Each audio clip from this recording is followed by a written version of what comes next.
Good evening, YouTube. You guys are now watching another segment of the Cali Effect. Today we're going to be doing Technique Tuesday, and I'm going to show you guys what not to do with MST, how to play it properly, how to not blind MST, and reading your opponent's back row. I'm going to give you guys a couple of scenarios. First, let's say if I have, I know my opponent's playing Gravekeeper Spy. I know this is a face-down Gravekeeper Spy, and obviously these two are going to be the Fiendish Chain and the Mystical Space Typhoon. So, when in this situation, I do not want to obviously just summon them on, or I don't want, I'm sorry, that's actually one of the better plays. I don't want to just blindly MST, mainly because, okay, let's say I do hit the Fiendish Chain. Fine, yippee-ki-yay. You finally get to summon your bear, you get to send your fire formation, and then you get to go over to the spy. Seems like a good play, right? But we don't know what that face-down card is. So don't be a jackass and just go start blind Mystical Space Typhooning. Mainly because if I have Backrow and I go Mystical Space Typhoon, and I hit my opponent's Mystical Space Typhoon, now can you see that neg? Because I hope everybody sees that neg. Because not only did I lose a card from Mystical Space Typhoon, I hit the wrong card, and I'm going to lose another card with Mystical Space Typhoon. Something that can critically stop his Gravekeeper Spy somewhere down the line, or any of his plays, any of that type of stuff. What you really want to do, you want to use your monsters kind of like bait. That's probably going to be the biggest thing you want to do, mainly because your monsters are very indispensable. You normally not going to, like, summon a monster that's going to be of high regard when your opponent has a multiple back row. You want to get rid of those resources. Now, let's say, for example, I summon the Fire Fist Bear and I declare effect.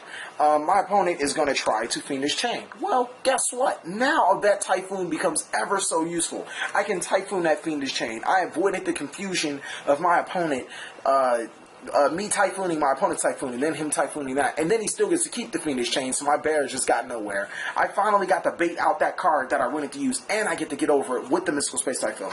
That's just one of the many reasons why you shouldn't blind MST. And even if I don't have that, I could probably, let's say this monster is not Fire Fist Bear, or whatever. It can be anything. It can be Boar, Buffalo, Wolfbark, whatever. Even if I set the Mystical Space Typhoon, and my opponent decides to blind MST me, and hit my Space Typhoon on my end phase, well, now, these two are completely off the board. Now I know exactly what he's running. I can focus my attention on this one back row, and I can try my best to get rid of that one back row and dwindle my opponent's resources. It's obvious that I'm not going to be able to just bogart my way through his back row and get through his monster in the same turn. That's going to be impossible with only one Mystical Space Typhoon. You want to use your resources to your advantage, and you want to try to get over your opponent's most problematic cards throughout the game. You want to hold that Mystical Space Typhoon until your plays, or until it's most obvious when your opponent wants to use their cards to stop you, and you can activate Mystical Space Typhoon at the appropriate time.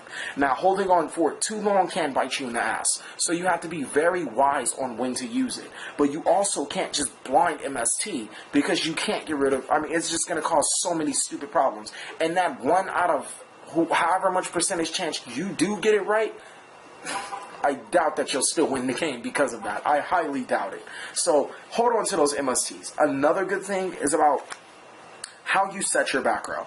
Now, I've done a lot of theory behind this, and a lot of the, I don't want to say scrub players, but a lot of the people that don't pay a lot of attention, they set their best card first. So they go that, and then that, and then that's the reason why you get blind MST'd, and it works, because you're not thinking about what you set.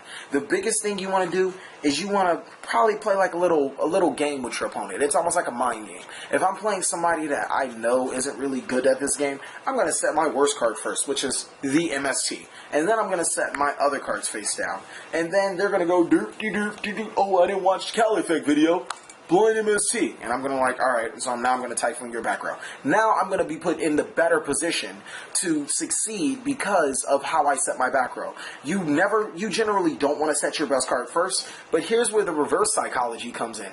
Good players know you don't set your cards first. Your good cards first. So, it really, depending on what your opponent goes into, this is going to be tied into another Cali effect, because I can easily tell you guys the difference between a good player and a bad player. Sorry about that, guys. Camera went dead. But back in continuation what I was saying, typically a good player, he'll set his bluff card first. So you really don't want to fall into that situation right there. How to effectively get rid of that bluff card will actually tie into what we're trying to go into. So let's actually just skip that and go into. You guys will be able to tell a good player from a bad player is typically by his pro mate or his KMC or Player's Choice white sleeves and a T90 calculator and a Player's Spellground mat. I mean, it's pretty obvious that when they do that, you should already have your game up. But let's get into the next part. The last part is how to tell if your opponent, what your opponent is doing.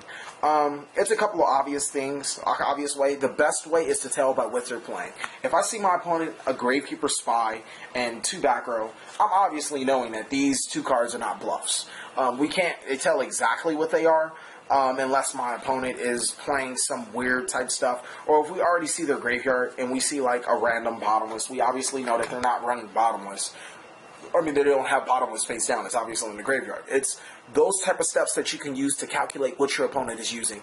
Also, watch what your opponent looks, how your opponent looks, how your opponent is shifty or anything. That really will tell you what kind of back row that your opponent is running. If my opponent gets really excited and sets this card face down immediately, I mean, it's kind of obvious that that's his best card. Let's see if we can bait that card into being used, and then we know that this card is not so much. We could probably just overextend, and it'll probably be a Mystical Space Typhoon or whatever.